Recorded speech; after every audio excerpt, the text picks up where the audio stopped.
We'll now turn to tonight's program. I'd like to pass the mic to Jeff Hanley, Associate Executive Director of the BRI, to introduce tonight's topic and speaker. Thank you, Jane. Good evening, everyone, and thank you so much for attending tonight's membership meeting of the CCAC. On a regular basis here at the BRI and CCAC offices, we receive phone calls about union versus non-union in terms of employees at member buildings. So from time to time, we like to hear from our labor counsel, Matt Persanis, regarding his views on the topic of tonight's meeting. Matt is certainly no stranger to our memberships. As I mentioned, he is the BRI Labor Counsel. He is also the lead negotiator for the BRI in its labor contract negotiations with Local 32BJ Service Employees International Union. He conducts the BRI's sexual harassment prevention training programs, and he is a regular guest on the BRI's podcast series, Building Knowledge with the Building and Realty Institute. So it's my pleasure to introduce tonight's speaker, again, the BRI's Labor Counsel, Matthew Persanis. Thanks, Jeff. I appreciate it. We'll get right into it. And again, if you have questions, just put them in into the question box, the chat box, and I'll try and get to them. So let's start with some of the basics, right? Union employees. Well, what are the basics of having a union employee versus a non-union? There's a minimum wage for union employees. Almost every union contract has a minimum wage that is above the state-based union wage, minimum wage. Supers right now for our contract earn $9.95.40 a week. That's the minimum. A handyman or assistant super is $9.75.40, and all other employees are at $9.60.40 a week. Benefits. This is the big cost factor. Health coverage. With our union contract, there's one form of coverage. It's family coverage only. So you may have an employee that is single, or they may only have husband and wife. They're still getting family coverage. And what that does is it allows them to spread the cost over everybody. Family health coverage under our union contract is $1,870 a month. I do have to say it is a very good plan, but it's $1,870 a month. Pension is $425 a month. The training school is $14.13 a month. Prepaid legal fund, $16.63 a month. And the SRSP, which is Supplemental Retirement and Savings Plan, is $10 a week, or roughly $43 a month. Sick time, union employees get 10 days a year. Vacation, it ranges from 1 week a year when they start to 5 weeks a year after 20 years. After 5 years, they get 3 weeks. That's the most common. Discipline and discharge. When can you discipline or how? And how can you discharge an employee? Well, under a union contract, you need to have just cause. Just cause means a good reason. Those are the biggest issues when you talk about a union employee, and they're the ones I hear most often when people call me. Now let's compare that to a non-union employee. Non-union employees are usually covered as an at-will employment. So if you have no contract or you have no agreement with your superintendent or your porter or handyman, handy person, it's at will, which means you could discharge for any reason or no reason, provided it's not discriminatory. So you're not discharging them based on their age, race, color, creed, sex, sexual preference, sexual identity, status of being transgender. New York State does have mandatory sick time. So it's 40 hours paid sick time per year if you employ 5 or more, or if your income, that means your maintenance charges, your common charges, or your rent are over $1 million in a year. So you still have to pay 1 week. Benefits. What's the benefits of a union employee versus a non-union employee? Typically, I see there's a question, I'll get to it. Typically, you get a better quality employee who's union. And when you think about it, why is that true? If you're an employee and you're looking to take a job, one is union, one is non-union. Which are you going to take? If you have a choice, you're going to take the union job. Usually better wages, better benefits, more job security. So you're going to get probably a better level of quality of employee. There's less turnover in union employees. Your non-union employees, although some will stay, a lot of times your non-union employees use that non-union job as a stepping stone to a union job. They're going to want to move on as quickly as they can to find a union job. Again, they want the increased pay, the better benefits, the job security. Union employees, as we said a few minutes ago, you pay $14 a month for their training school. There is an excellent training school operated by 32BJ. We are on their board. It's a joint board that has free access to training classes. You can mandate an employee take a class if you want to, and they have a myriad of choices. Now, what's the downside of union employees? Well, we talked about it. They can be more expensive in the short term. What do I mean by that? Well, most non-union employees don't get the same health coverage, don't get a pension, training school, prepaid legal, and the SRSP. They don't get it. Why do I say short term? Because long term, turnover costs you money. You may not think it does, but think of the downtime, the hiring of temps while you're in between employees, the retraining, the mistakes that are made. All that sometimes can add up to more expensive issues. When you want to terminate somebody, you have to have just cause. You can't wake up one day and just get fed up and say, you're fired, get out.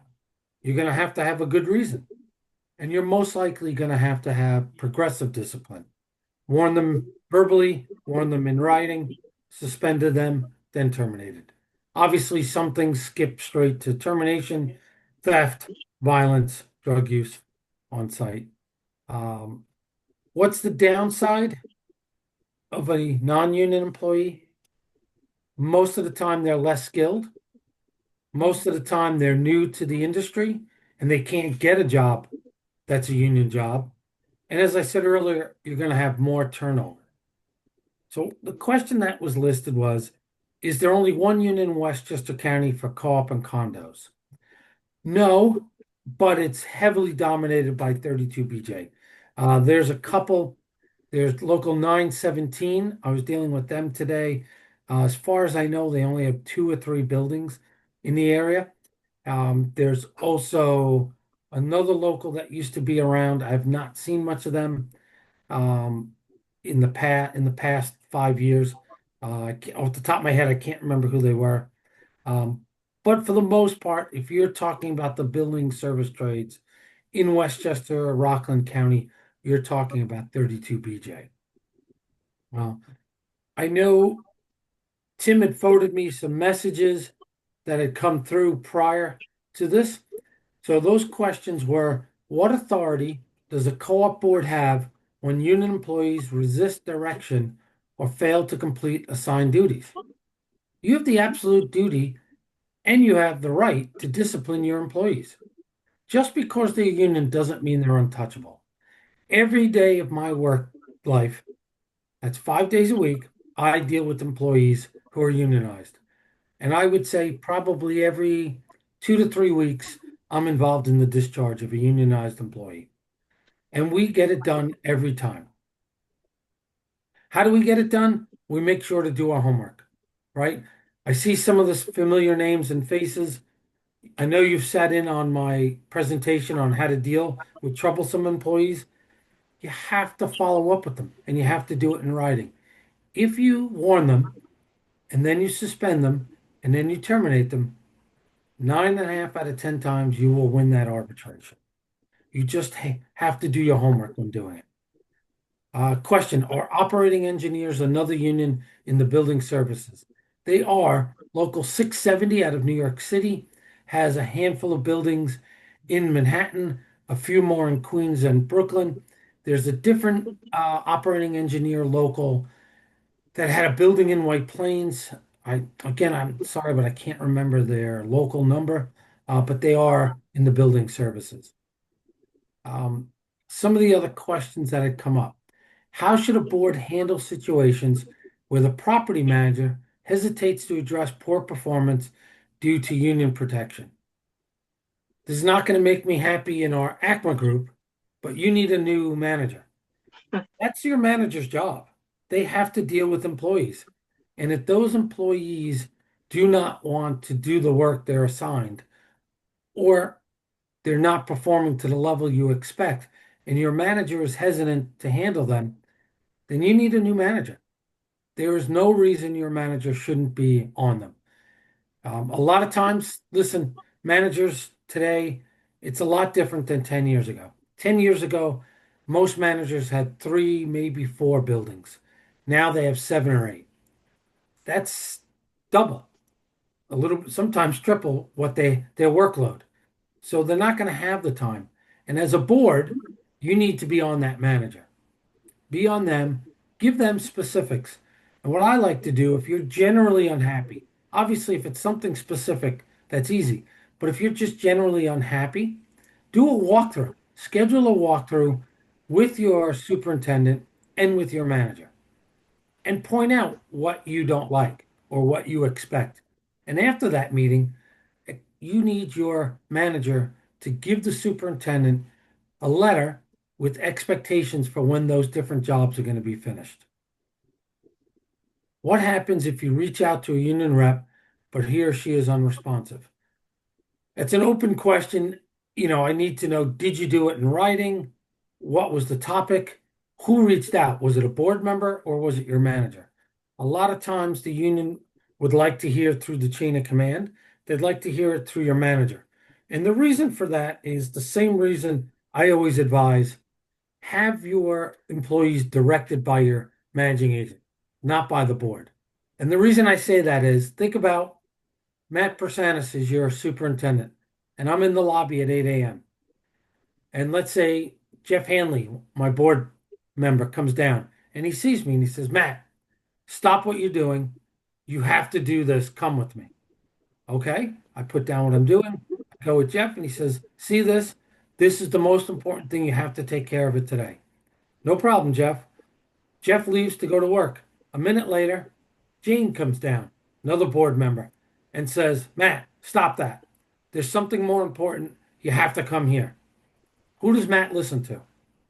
Mm. No matter who he listens to, he's going to have a problem. And that's why we want everything to come through your manager. And that's most likely why your union rep is not responding. They want to hear it through one person. What I'm also going to do, I'm going to put in the message, my email. If you're having problems and you have questions, you can always email me. Sorry, can't do both at once. You can always email me, particularly if you're having a problem getting a hold of somebody. Over the years, I can get a hold of pretty much anyone at the union. They have my cell phone, I have theirs. Some other questions. Are there best practices for documenting performance issues with union employees that protect both the co-op and the workers? Absolutely. And again, for anyone who's been in my seminar on how to deal with employees, you've probably heard Jeff on his podcast, on the old radio show. If it's not in writing, it never happened. Everything has to be in writing. That protects you, but it also protects your building and your employee. You want to put it in writing because what you want to do is you want to have in writing what happened, when it happened, and what you spoke of. If you just speak to them and then walk away, and a month, 2 months later, you've probably forgotten what the conversation was about. You've forgotten details, or the employee may have forgotten and say they never spoke to me. Or let's be honest, they may flat out lie and say, I've never been spoken to. I have no idea what you're talking about. And if you don't have proof, then it becomes really tough. Is there a cost in contacting me? No. I mean, for basic advice or for questions, no. If it's bigger than that and I have to get involved, then obviously there's a cost. That was one of the questions in the chat. What steps can a board take when the union rep does not respond or take corrective action? So I know we just spoke of this, but I wanted to talk about this. That's really two questions, right? What steps can a board take when the union rep does not respond? Go ahead and move forward.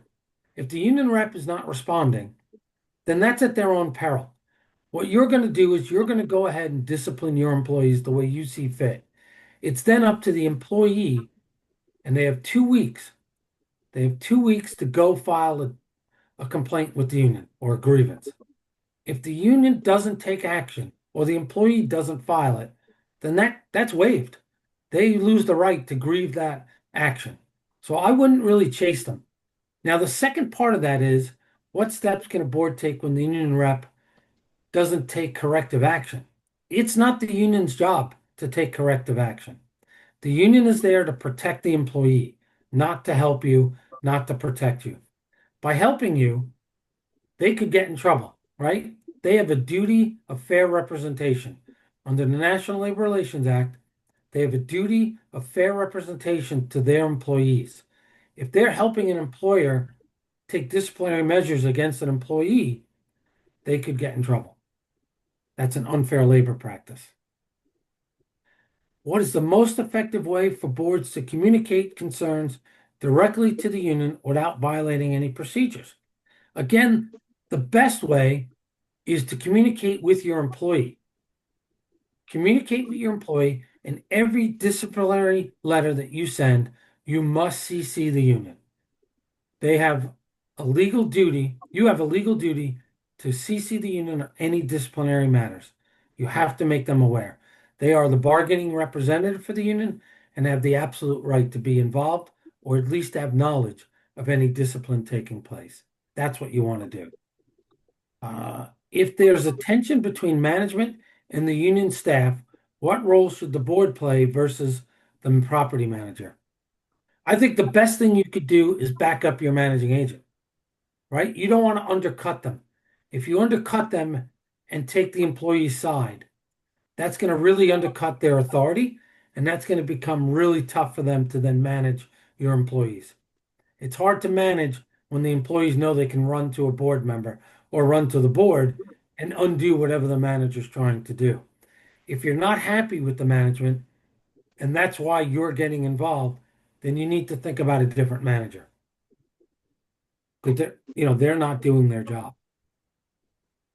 Let's see, there were some others. What can a board do when we receive pushback from our union workers? And again, this one says we've reached out to their union rep, but that has not resolved the issue. So again, reaching out to the union rep is not going to resolve it. That union rep is not there to help you. They're there to protect the employees. So if you call the union rep or leave a voicemail or email complaining about the employee, unless you take action, they're not going to do anything. What can you do if you receive pushback? Push back harder. You're the one in control. You pay them. They're your employee. At the end of the day, you have control of your employees. The only time you don't is when you allow the employees to take control. You have a manager. Direct the manager what you want. If they're not getting the job done, change manager. If the employees are not getting it done, you're going to follow progressive discipline. You're going to bring the employee in, you're going to speak to them and make it clear what you're not happy with, what your expectations are. At the end of that meeting, you're going to make a note and put it in their file. On this day, we met with, explain who was there, what was discussed, and what the outcome was, and what your expectation was. You can then follow that up with a letter to the employee outlining the meeting, the problem, the expectation. If that doesn't work, you're going to write that employee up, a disciplinary notice. Be specific. we are not happy with, you did not do, you did do, whatever it is. We expect you to do better. And what you need to do is end that letter with failure to improve your performance shall result in further disciplinary action being taken. If that doesn't work, you're going to suspend them. And that what I like to do is a 5-day suspension for some time in the future. You suspend them for a few weeks down the road. That allows them time to go to their union, file a grievance, and it allows time for you to meet with the union and maybe settle. We could pull back to avoid arbitration. Maybe instead of a 5-day, reduce it to 3, but they haven't served it yet, so you're not going to pay them any pay to not work, any back pay. An arbitrator wants to see suspension on record. They don't really care if it's 1, 2, or 3 days. They just want to see that there is a suspension on their record. And then the final step is termination. If you've gone through your progressive discipline and it's not improving, then you're going to terminate. And again, a copy of that goes to the union. Can the hourly wage rate? Yeah, I can go over that again. You can find that on the BRI website or the local 32 BJ website under contracts. But the minimum wage for a superintendent in Westchester County is $995.40. A handyman or assistant super is $975.40 a week. Everybody else is at $960.40 a week. That's their pay. Is there a statute of limitations on employees' bad behavior? Can we bring him in for something that happened in late August? Probably not. And the reason I say probably not is, where have you been? How important was it if you've waited 3 or 4 months to discipline them? And that's the first thing that's going to happen when you write them up or you appear before an arbitrator. When I used to work for 32E a long time ago, and I would defend the employees, if it was a long time between the action or inaction and the discipline, or if they failed to write them up, the first thing I would ask is, I'd say, so this action was really bad. Oh, yeah, it was terrible. And you're not going to take it anymore. No, and it really affected you. Yeah. Why did it take you 3 months to write them up? It couldn't have been that bad, could it? Or I'd say it was so bad that you couldn't spend the time to write them up. So it really wasn't that bad, was it? And that's what's going to happen. You have to have some connection in time. Your board should have a copy of the current contract. I agree. I agree. They should. Everything comes out of that. So the questions that were presented ahead of time, I've gone through. Are there any other questions that anyone has? Is there something else you'd like me to cover? All right. I've done such a complete job. I covered everything. I like that. At least that's what I'm saying, and I'm sticking with it. All right. Well, I'm going once, going twice, 3 times. All right. Thank Thanks you so for much, having me. Matt. Yeah, you're welcome. Again, You, my email's in the chat. If I didn't cover anything or you got a question, feel free to email me. You got Nami has her hand up. Oh, okay. Okay, hang on, I'll get to her. Are there younger 32 BJ members who can draw from when hiring? It seems our super brought in men who are in their, some cases in their late 60s and early 60s, doing snow clearing in the winter for our many, many long walkways. So there is no hiring hall.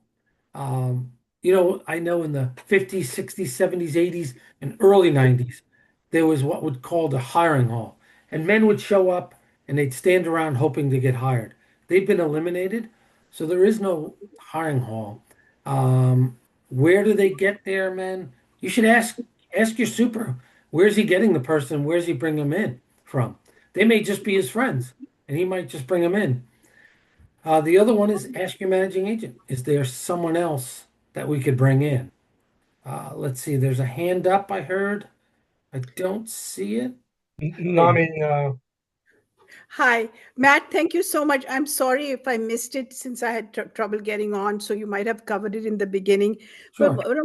my key question is, um, do we even have a choice as board, in terms of selecting the employees to come work, whether they should go union or non-union? How does that whole process happen? Yeah, that's a good question. So, again, I think there's multiple questions there. One is, do you have any access rights, anything to do with the progress of or procedure of hiring employees? Yes.